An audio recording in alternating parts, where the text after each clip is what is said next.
The haunted minds থেকে আমি সিদ্ধার্থ। আপনারা শুনছেন আজকের গ্রাম বাংলা ভূতের গল্প ভৌতিক বাড়ি। সুদীপ কলকাতা থেকে চন্দনপুরে এসেছে 1 মাসের ছুটিতে। দাদুর পুরনো দোতলা বাড়িটা এখন অনেকটাই ভাঙাচোরা অবস্থায়। চারপাশে লতা পাতা ঢাকা। রাতে বাতাসে জানলার কপাট নিজেরাই খুলে যায়। গ্রামের লোকেরা বলে ওই বাড়িতে কেউ রাত কাটাতে পারে না, কিন্তু সুদীপের কৌতূহল প্রবল। ও সিদ্ধান্ত নেয় এই কথাটার সত্যতা যাচাই করেই দেখবে। প্রথম রাতেই সুদীপ লক্ষ্য করে ওপরের তলায় এক ঘরের দরজা বাইরে থেকে বন্ধ, অথচ ভিতর থেকে হালকা শব্দ, যেন কেউ পায়চারি করছে। ও দরজার কাছে গিয়ে শুনতে পায়, ফিরে এসেছো?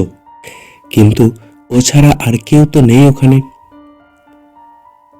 পরের দিন সকালে ও গ্রামের বুড়ো মানুষ হরিপদ কাকুর সঙ্গে দেখা করে। কাকু ওর মুখ দেখে কেঁপে ওঠে, বলে, কাল রাতে ওপরের ঘরে গিয়েছিলি?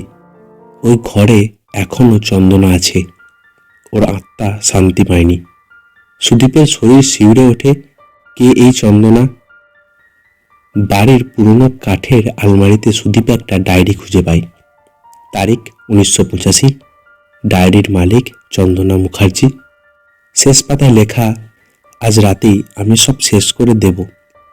যদি কেউ এই লেখাটা পড়ো, জেনে নিও আমি প্রতারিত।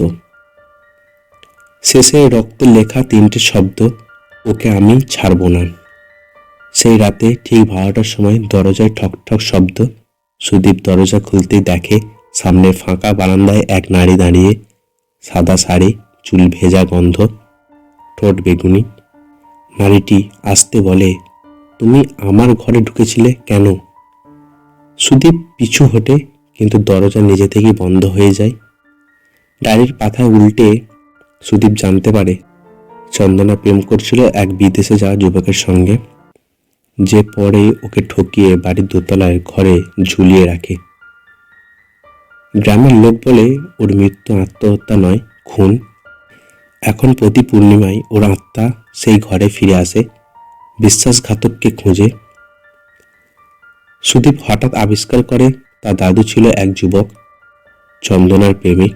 চন্দনার প্রতিশোধ এখন তার বংশের ওপর। বাড়ির দেওয়ালে রক্তের লেখা দেখা যায়, ঋণ এখনো বাকি। সুদীপ বুঝতে পারে সে এবার সেই অভিশাপের পরবর্তী লক্ষ্য। শেষ রাতে গ্রামের লোকেরা দোতলার ঘরে আলো জ্বলতে দেখে। জানলার ফাঁক দিয়ে সুদীপের মুখ ফ্যাকাশে ও শূন্য। পরের দিন সকালে দরজা ভাঙা অবস্থায় পাওয়া যায়, ভিতরে কেউ নেই, শুধু ডায়েরির নতুন পাতায় লেখা, আমি ফিরে এলাম চন্দনা। গল্পটি কেমন লাগলো অবশ্যই কমেন্ট করবেন। আর এরকম নতুন নতুন ভূতের গল্প শুনতে চ্যানেলটিকে সাবস্ক্রাইব করবেন।